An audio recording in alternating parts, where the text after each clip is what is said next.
Hello, world of the internet, and welcome to Why with Simon Miller. My name is Simon Miller, and I like to say why. As if you joined the Pro Wrestling podcast yesterday, don't like to cross the streams of those two, you'll know that I'm sick at the moment, so there may be a lot of sniffing and a lot of coughing. And if that is the case, you're going to have to forgive me. I agree with you. I hate it when you tune into a podcast and people are like that and you hear them cuffering and spluttering, but I would rather keep the podcast schedule going than not. I'm only on episode 5 of this, so we're still growing it. So make sure you go out there and tell your friends, tweet about it, Facebook it, subscribe on iTunes. That's a big thing. Please do go subscribe on iTunes and give it 5 stars. That's how we get it into the charts. And that's how the wrestling podcast did so well at first, is we got it into the charts. So yeah, please do go and do that. And you can support the podcast too at patreon.com/Simon316. In fact, that supports all my projects. So please go and do that. And if you are on YouTube right now, where we are going live every Thursday, give me a like, give me a subscribe. Always works. And again, Spotify, iTunes, Google Podcasts, everywhere. This one really does go everywhere. Make sure you go and track it down. If you have just stumbled across it as well, welcome. Again, my name is Simon Miller. I just took crap for about 45 minutes to an hour. I got a wrestling podcast, got a gaming podcast. And I was like, I need another outlet to talk about random things. So we've done movies, we did Game of Thrones, we did Aladdin, and how weird the songs are in that. And today I want to talk about Anthony Joshua. Not necessarily the specifics. I would have liked to have got to this earlier, and that was my plan. But again, my week got away from me.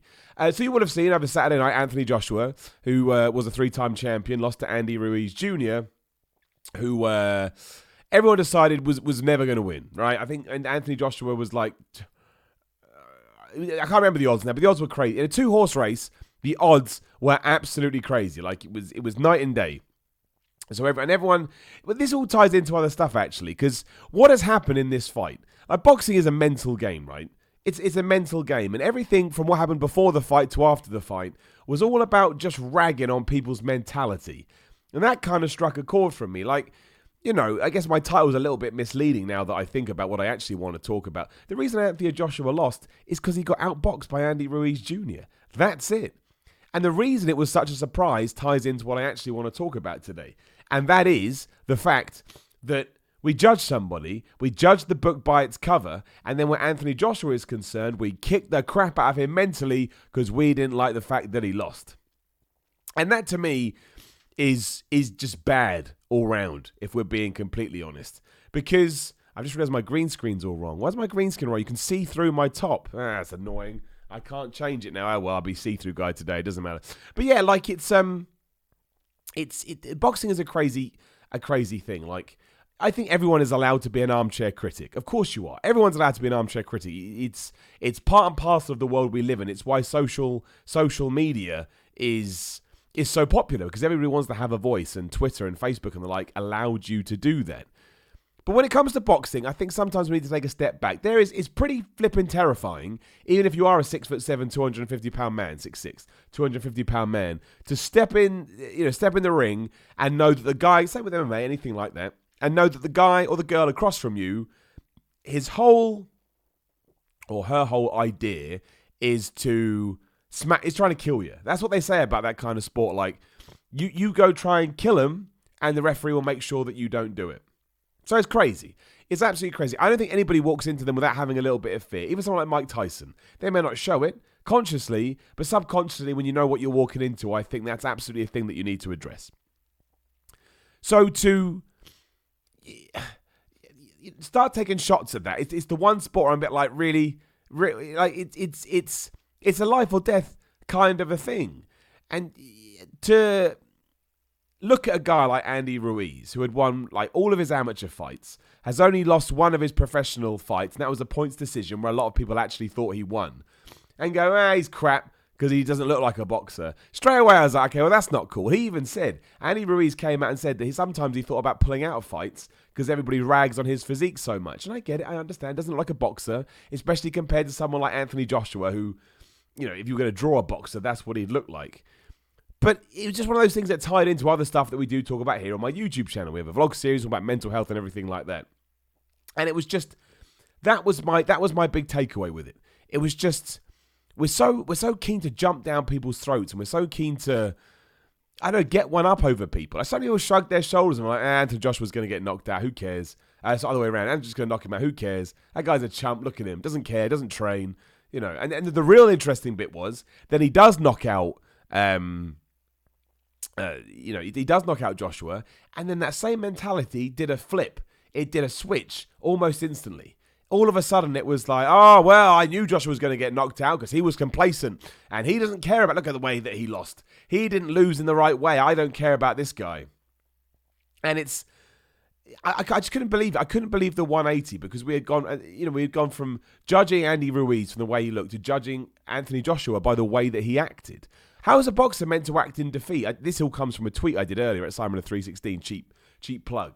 But what do we want a professional sports person to do when they lose a fight? Like, what do we want them to do? Do we want to break down? Do we want to see them struggle mentally? Is that what we're aiming for? I don't understand that at all. I don't want to see that. I think if a sports person has the mental fortitude, at least public facing, I'm pretty sure any human being away from the cameras is going to struggle because you put so much time and effort into that. I don't see how anything else could happen. But if you're able to hold your head up high and come across like a humble, respectful guy, I don't think that is something that should be ripped. And I understand why the media does it. That's how they sell newspapers and articles. Doesn't necessarily mean I agree with it. But it wasn't surprising to me. But it happened with, I think, is it Ben Foster's the name of the Watford keeper? They had a match. And he screwed up and basically let the ball into his net. And I was listening to a specific radio station over here in the UK, and they were just lambasting him. Excuse me. They were being like, oh, he clearly doesn't care. He was able to laugh it off. And my big thing was, thank goodness he is able to laugh it off. Because as important as important as sport is, and I do think sport's important, it can change somebody's life. It can provide an outlet for somebody to focus on. And, there are so many positives to it. If you have the mental strength to be able to have to go through something that doesn't necessarily correlate to a win or a victory and not let it drag you down, then to me you're an inspiration. Doesn't mean you don't care. Doesn't mean that you didn't take your job seriously. It doesn't mean that we should be dragged over the coals. It should be applauded. And I say the same thing to Anthony Joshua, like to be able to do that and come back and stand there after you just lost all these things you've been working towards over the last few years should be commended. It should be applauded. Because I'm sure he sat in his house now in New York, whatever kind of accommodation he rented. I'm sure he sat there and he can't believe it. He didn't think he was going to lose. No one ever. Well, sometimes it happens, but I don't think in this particular scenario he never thought he was going to walk in and lose. And the fact that you do, and the fact that you have to hear about all this stuff in newspapers and on the news of people, ragging on you. I don't think that's easy. It's like YouTube comments, right? YouTube comments are difficult sometimes. I've been lucky enough that I've been doing this so long, it's like water off a duck's back. But every now and then, if I'm having a bad day and someone calls me like a bald motherfucker, I'm a bit like, I don't need that today, man. And it sparks something off inside of you. Now, take that and times it by 1,000,000 and put yourself in a proper celebrity status where everybody wants to have an opinion. Everyone is pointing their finger at you, going, loser, you don't care, blah, blah, blah. When all you did is go out there and do your best. And yeah, sure, tying back into the title, maybe Anthony Joshua subconsciously did take Andy Ruiz Jr. lightly because he was a last-minute replacement. And again, he doesn't look like a boxer. And maybe just because Anthony Joshua has so much confidence in himself, he's like, I can beat this guy, I can beat anyone. All right, that's sport. That's what happens. You make mistakes. You put two people in a ring that are heavyweights, and anything can go down. I understand that it's a shock based on odds and what people expected, but really there's no shocks in heavyweight boxing. My man Ibenai in the super chat should say that as well. If you are in the YouTube channel right now, please do. If you want to ask any question you want, literally any question, put some money in the super chat, I'll ask it and I'll say it. If I don't want to answer it, I won't, but I'll still read it out. Tyson infamously once said that his goal was to push the nose bone up into the brain. Nasty. And that's it. That's why, when you hear people going, oh, Joshua is a coward, or, Joshua let himself down, or the best one, Anthony Joshua let the nation down. Didn't let me down. And I'm sat here in the UK right now. I don't think that Anthony Joshua fights for me. I don't expect anything from Anthony Joshua other to entertain me in a boxing fight if I part with 20 quid. That's the only thing I expect from Anthony Joshua, because I'm not a crazy person. Imagine putting all your thoughts. Does that mean if you get in and you've got a promotion, you're like, oh, Anthony Joshua, you were meant to make sure this is happening. It's not the be-all and end-all. He's just a very successful sportsman who just got caught. Everyone seems to forget that as well. That punch in the third or the fourth that Andy Ruiz caught on the side of AJ's head caused a concussion. That's what happened. And it's not that surprising. Again, how much did he weigh? Like 19 stone or something, Andy Ruiz? If somebody, smacked you in the head, I don't know. It was just, again, it was the switch for me. Shout out to Jake Daly in the super chat as well, who says Tyson Fury is the king. I will say that I think Tyson Fury is probably the best boxer of those three. Talking about AJ, Deontay Wilder, and Tyson Fury. I think in terms of his skill set, yes, I think he probably is the best boxer. Whether that equates to a victory or not, we don't know. Hopefully we'll find out soon. But yeah, I couldn't believe how quickly we turned on a dime to going, oh, Andy Ruiz, screw you, because you don't look like a boxer, to Andy Ruiz, what a hero, but screw you, AJ, you didn't do what I thought you were going to do. I mean, who doesn't know that more than AJ? That's like when you bang your head. So just mind your head. It was too late now. Twonk. Tell me that before I bang my head. Also, why do people say that anyway? You don't need to tell someone to mind that. That's ridiculous. That's what I don't get. I really don't get. It's like, that's when Twitter and social media becomes not a problem, but you kind of want to have to hand out forms before somebody fills out a new account. So you have like a Twitter form. And the Twitter form like says name, age, are you a massive racist, are you a bigot? And you'd have to imagine that someone that is a racist and a bigot is pretty stupid. So they'll tick yes, and you just go, yeah, you're not allowed on. But we should expand that as well to like, do you make crass reactions based on nothing but, little tidbits that you've seen. And when people tick that box as well, you go like, yeah, you're not allowed on. And everyone's a boxing expert, aren't they? As soon as it's done, everybody's a retroactive boxing expert. Oh, I knew Anthony Joshua was going to lose. No, you didn't. The only person that knew that AJ was going to lose in my world is my dad. My dad was adamant that he lost, but my dad's been watching boxing for 50 years. He used to cover it. So he just has some kind of, I guess, astute insight into what could happen. He was good friends with Lennox Lewis, my dad. There you go. But that's and like Lennox Lewis weighed in, and he said he thinks AJ should get rid of his trainer and vice versa. Lennox Lewis is allowed an opinion. I mean, everyone's allowed an opinion, but Lennox Lewis is allowed more of an opinion because he did this for 20 odd years or whatever it was, and he was the world heavyweight champion. Also suffered a shock defeat. But I don't even think that it matters. I don't think that it matters that that Anthony Joshua lost, because I don't think heavyweight boxing is going to happen. So I was thrown by a stupid comment. Callum Malice, what's this stupid comment all about? Tyson is the best in terms of skill set, but I don't know if that translates into a victory. Well, that's true. He said, damn, Simon really knows boxing, lol. Well, that's true. That's the stupidest thing someone said in a long time. You're welcome to Why with Simon Miller now. It's different in here, isn't it? No positivity. We just react. Like I just said, I'm being a hypocrite. But of course, you could be the best boxer and still lose. I mean, loads of people have said that's literally what happened over the weekend. That's a strange thing to say, my friend. But no, I think sometimes we, as a media-centric society, we jump down people's throats too much. And I don't think that's good. I think that's a good message to send. I think we should be sending a message that it's not. You have to put into people's brains that winning is not everything. Well, no, you do. You have to put into people's brains that winning is everything. But you also have to accept that when somebody loses, they are allowed a break. And that's the thing that kind of always that's the thing that always gets me. I don't necessarily. I just don't get it. I just don't get it. It's lost on me entirely. In this crazy, just jump down people's throats. And look, if we watch the fight, I just think Andy Ruiz is the better boxer. I think it's as simple as that. Everyone's looking for these crazy scenarios. Oh, Joshua was concussed. Joshua was knocked out sparring, or he was ill, or he had a panic attack. I just think Andy Ruiz was the better fighter. That's it. But we underestimate him because that's what we do. We look at people and go, well, he doesn't know he can win. Therefore, he's not going to. Therefore, he won't. It's very strange. What a crazy week it's been here as well over the UK.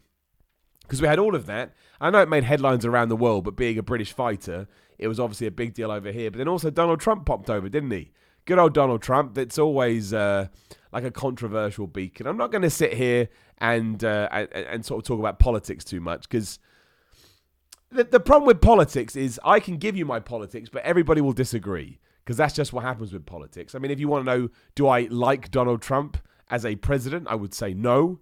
But if somebody wanted to tell me why they did like Donald Trump, I would listen to them before having an opinion before reacting to that. Because you just don't know. I don't know what people's opinion. Like, the story I always tell, it genuinely has nothing to do with me. It's to do with a friend. But the Conservative Party over here in the UK are quite a controversial bunch as well. And a friend of mine, two friends of mine, were having a row because friend A and friend B. Friend A was going to vote for this because we had voted for the Conservatives. And friend B, who was an ardent Labour guy, was like, what are you doing?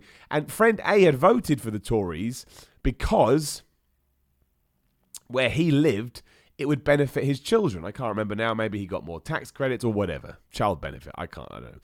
That's really hard to argue. If he's putting his kids first... And yeah, there's the counterpoint, but what about the greater good? I understand that. But maybe in his situation, he was like, well, I've got to put my kids first, which you do, right? It's pretty good. So fair play, you got to look at it that way. So somebody may have a reason for voting that, but my personal politics are, no, I'm not the biggest fan of him. Anyway, I don't want to talk about that. I want to talk about the fact that he came over. This was hilarious. He came over, and before he even got off the plane, he tweeted, and you just know as well, this is the best thing about it, right? As soon as he got off the plane, or was about to get off the plane, he had a tweet ready for Sadiq Khan, who's the London mayor, right? Super Labour guy, had spoken out about Donald Trump already.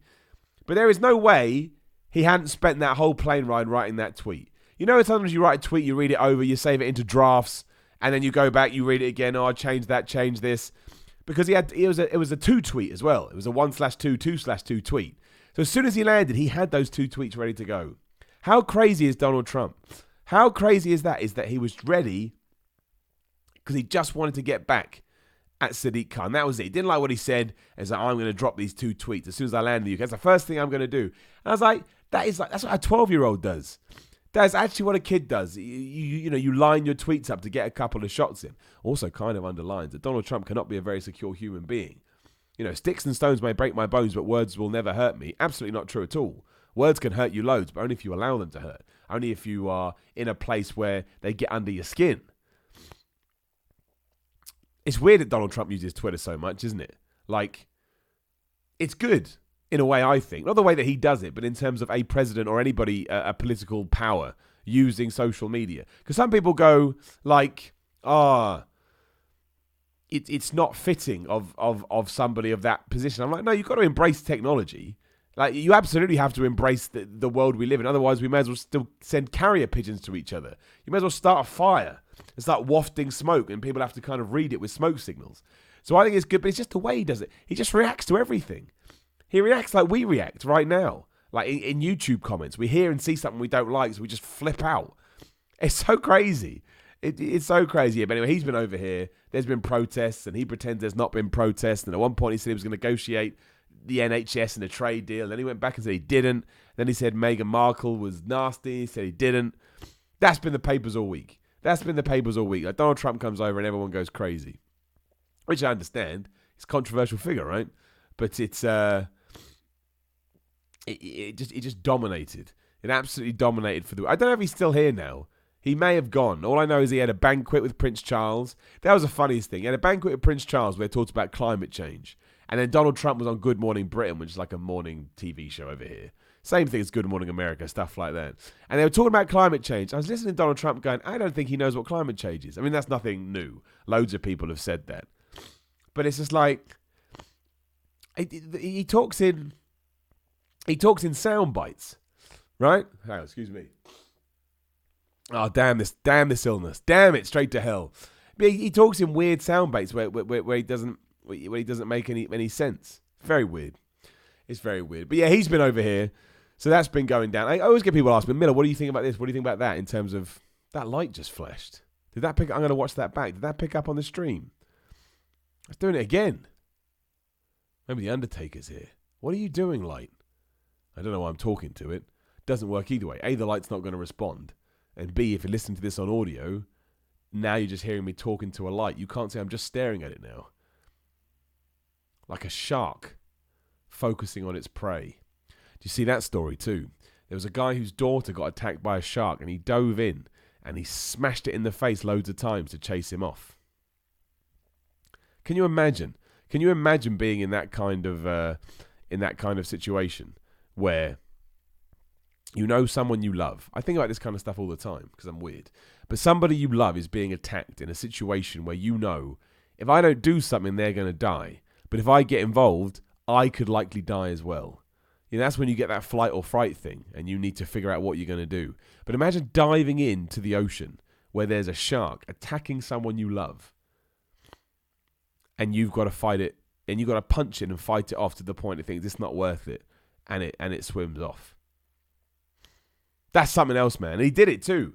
He absolutely did it. He smashed it to the point that it just swam off. And I was like, wow, man, what a story that is. What an absolutely crazy story that is. Like, I don't know. You'd like to think in that kind of situation, you'd smash it, right? And you'd absolutely own the situation. But what if you didn't? What if you didn't? What if it turns out that in the eye of the storm, you were like a massive coward and you just froze? I mean, is that bad? Does that make you a bad person? Because it's instinctive, isn't it? It's reactionary. This podcast should be called the Reactionary Podcast. We're all talking about that. But yeah, like, what does that... I'm intrigued, but it's a moral thing. Honestly, from a morality point of view, it kind of ties into that gun. This is a bit different because he'd been employed to do it. Like, there was that shooting in America, and there was a policeman stationed outside the school, and he decided not to run in and do anything, and now he's being taken to court over it. Again, there's a massive debate to be had there as well. But that is different because he was solely employed that if there was any danger to go into the school and try and sort it out. So I'm not talking about that. I'm talking about if you are just walking along and you see something happening and it's technically not your responsibility to help, but you know that you potentially could, but the sacrifice is your own life, do you do it? Now, most people will go, yeah, of course I would, but that's what you hope you would do. When you're in that situation, nobody knows. And I think that's a fascinating thing to think about. Because it could happen to you at one point. It's like if you saw a little kid crossing the road and you saw a big truck coming. What you hope happens is that your legs kick into gear, that adrenaline comes, and you run into the road and you push the kid out of the way and you save their life. But what could happen is you just look at the kid and you want to go and save him, but your body doesn't even move. It's just still and silent because that is your natural reaction to it. I tell you, man, life can be pretty damn scary. You never know what it's going to throw up. Each day we go out there and we hope it's going to be all right, but we don't know. We don't know for sure. Anything can happen. Absolutely anything. I said I would do another Disney song this week as well. If you didn't see last week, we went through the words to Whole New World by Aladdin, and we found out that it's a terrible, horrible, terrifying song.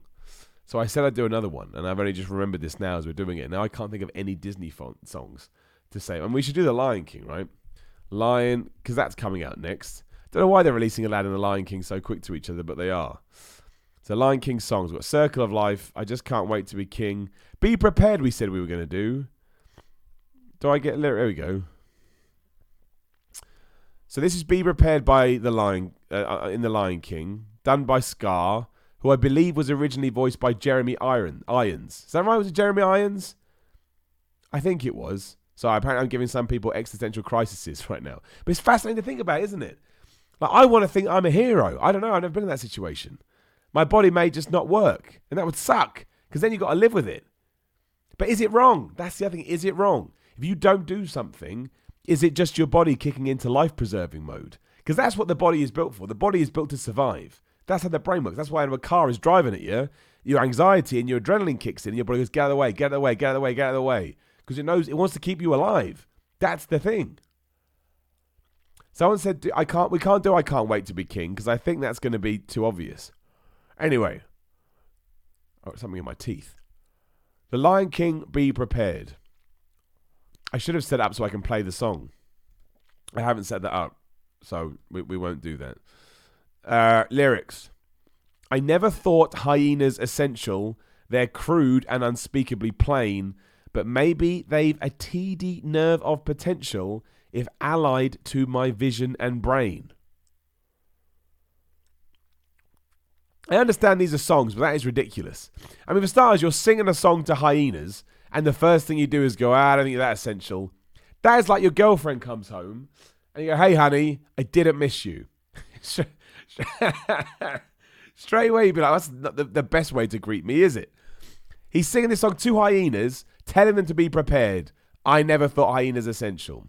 Then apparently he hums for a while. Do you remember that song by the Crash Test Dummies? Where that was the whole song. Once there was this kid who... And the song was called Hardest thing in the world to ask any kind of voice-activated music box to play. Like, Alexa, play So, excuse me? Play So, stop taking the piss out of me, human being. Say what you flipping want. I know that your powers of redemption are as wet as a warthog's backside, but thick as you are, pay attention, my words are a matter of pride. It's clear from your vacant expressions, the lights are not all on upstairs. Again, all right, mate, how you doing? I'm good. By the way, I think you're fucking dumb. But we're talking kings and successions, even you can't be caught unaware. Well, you can. You can't say that. That's contradiction, Scar. If you're saying you don't think the lights are on upstairs, they absolutely can be caught unaware because they're dumb. If someone's dumb, they're not going to be on top of it. So be prepared for the chance of a lifetime. Isn't that going to Disneyland? Well, irony. Be prepared for sensational news. A shining new era is tiptoeing nearer. And where do we feature? Just listen to teacher. I know it sounds sorted, but you'll be rewarded when at last I am given my dues. Wrestling. And injustice deliciously squared, be prepared. I worry that we've overdone Disney songs. I really I know that they are these incredible things, and also Elton John wrote this along with Tim Rice. So you can't really crap on Elton John, but they're not as impactful as I thought. It's great that we'll soon be connected to a king who will be all time a dork. Of course, with Pro Quo, you're expected to take certain duties on board. The future is littered with prizes. The point that I must emphasize is you won't get a sniff without me. So within that one thing, he's gone to crazy dictator as well. So he's saying, like, come on board, please, I need your help. And then from nowhere, he goes, but if you fuck me, you're not going to get a sniff. There's not a way to rule. For the call of the century is simply while I'll respected, saluted, and seen for the one I am, be prepared. Yes, our teeth and impatience are bared, be prepared. And he says that over and over again. I worry about all these. Kids are listening to this. Someone said they want, I just can't wait to be king. I think that's just, like, I'm going to be a mighty king, so enemies beware. I've never seen a king of beasts with quite so little hair, lol. I'm going to be the main event. I've never noticed that before. Main event, because lions have main. Like no king was before. I'm brushing up on looking down and working on my raw. Yeah, he said, no one's saying, it's just one of these decent. You need the ones that are, like Whole New World, where they're singing. Like, Can You Feel the Love Tonight is probably a better one. Can you feel the love? Oh no, I can see what's happening. What? And they don't have a clue. Who they'll fall in love. And here's the bottom line. Our trio's down to 2. That's the Pumbaa reference. The sweet caress of twilight. There's magic everywhere. And with all this romantic atmosphere, disasters in the air. See, stuff like this. Can you feel the love tonight? The peace the evening brings. The world for once in perfect harmony with all its living things. And we're only singing like that because it's like Lion King, innit? And it's like animals. I think we smashed it with Whole New World. Excuse me. I think Whole New World was the one. Whole New World was the one that we just stumbled it by magic and realised that Disney films are absolutely nuts. Aladdin's out now, by the way, don't forget. We talked about that last week and loads of people got in touch with me saying they hated it. I was like, all right, well, what can I do? I tried my best.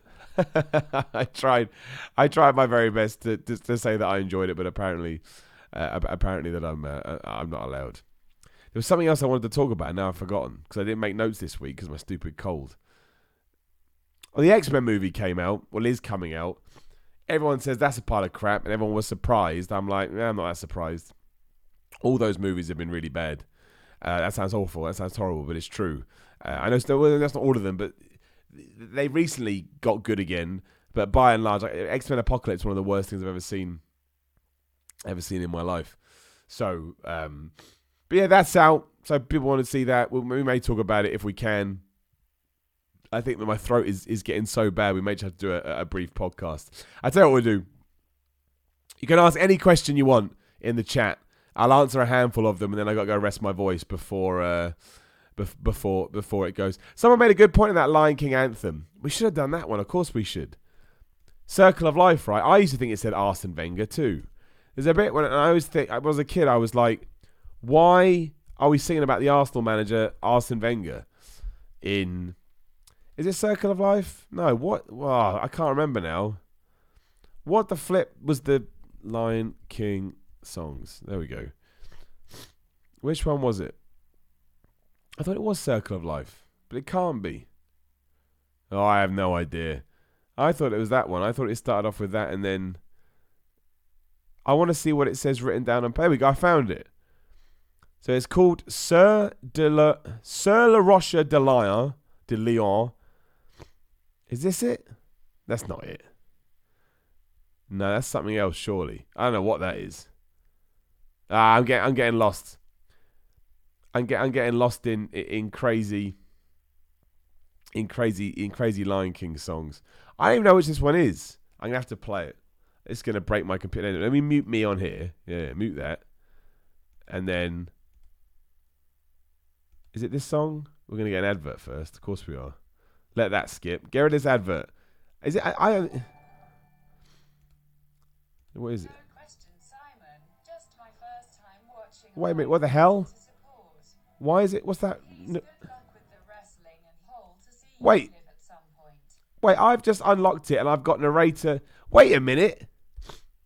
Right, I need some help in the chat. Every time we get a super chat, does people hear a narrator reading out for them? That shouldn't be happening? Is that a thing? Someone let me know if that's a thing and I'll get rid of it. That is 100% not something I want to happen. That's really annoying. Anyway, shout out to James Hutton in the super chat. Says, no question, Simon. Just my first time watching live. Wanted to support. P.S. Good luck with the wrestling and hope to see you live at some point. Thank you, man. I appreciate that. The wrestling's going well. Well, I can't talk about it just yet. I got a big podcast that I want to do, talking about my last match with Martin Kirby, but it doesn't air for a few weeks. So, James, I promise that we'll get into that soon. That's very kind of you, though, man. The wrestling is going well. I'm booked up through June, August.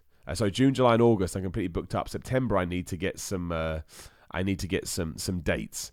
And then I've got an incredible date I can announce soon for July. Incredible. I'm so excited about it. But yeah, I want to get good. By the end of the year, I want to be the best wrestler I can be.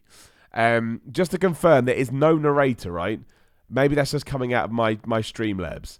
But just let me know. Just write no, there is no narrator or something like that, just so I know. And that will do. But yeah, we'll talk about the Martin Kirby match soon. Definitely keep an eye out for it when it goes live on Defiant. The other thing to do, of course, is just keep an eye on all my dates, which I'll talk about soon. And if you are in the area and you can ever come down to one of my wrestling matches, I would really appreciate it, because it'd just be good to have you there. Let's face it, wrestling's all about being a draw anyway, right? It doesn't really matter what you do in the ring. If people put you on a card and people come down, that's it. That's all wrestling is. Let's not pretend otherwise. But yeah, we have dates in Ivor, which is in Berkshire. We've got some in Southampton. We've got some in London. We've got some in Manchester, some in Leeds, some in Newcastle. So hopefully I'm covering enough ground here in the UK. Trying to work out some US dates, and I do have another one as well, but that's a secret one that I can't talk about. I can't talk about at the moment. Right, my voice is about to go, as you can probably hear. So this will be a very short episode of Why with Simon. I do apologise. It's a bit all over the place this week. Usually I have a plan. I write it down. This time I just noticed that I had an hour free. I thought, oh my gosh, I got to get it. I got to get it done. But I am about to lose my voice. I can feel it going. But yeah, please do. This is the weirdest podcast we've ever done. What was it even about? But please do like it. Like it, iTunes it, Patreon it, merchandise it, simon.bigcartel.com. Check out the wrestling podcast. Check out all my other podcasts. Shout out to Ibenai in the super chat. Says no narrator, just a babbling bald idiot, hand on heart. Well, that's fine. As long as you can just hear me, that's all good. Why? It must be coming out of my Streamlabs. That'd be really annoying. Imagine it did that all the time. Nobody wants that. Would be absolute disaster. I guess usually if I have the sound on, you can hear it. I don't know. But yeah, shout out to Anthony Joshua. Shout out to Andy Ruiz Jr. just for getting in the damn ring and doing it to begin with. I respect it. And I respect boxers and all sports people. It's people in general. I got to stop talking. I can hear it. Can you hear it slowly just crumbling away? Damn colds. Who would ever want to get cold? Who invented the cold? Kiss my ass. Unbelievable. Right, shortest, weirdest podcast ever. Next week, my week is far more normal, so this will be a better podcast. This was a bad podcast. I'm aware of this, but hey, you can always look back and remember that episode 5 in this bizarre series had no structure whatsoever, was put together on a whim, and then had to end soon because I started to lose my voice. Love you all. I'll see you soon.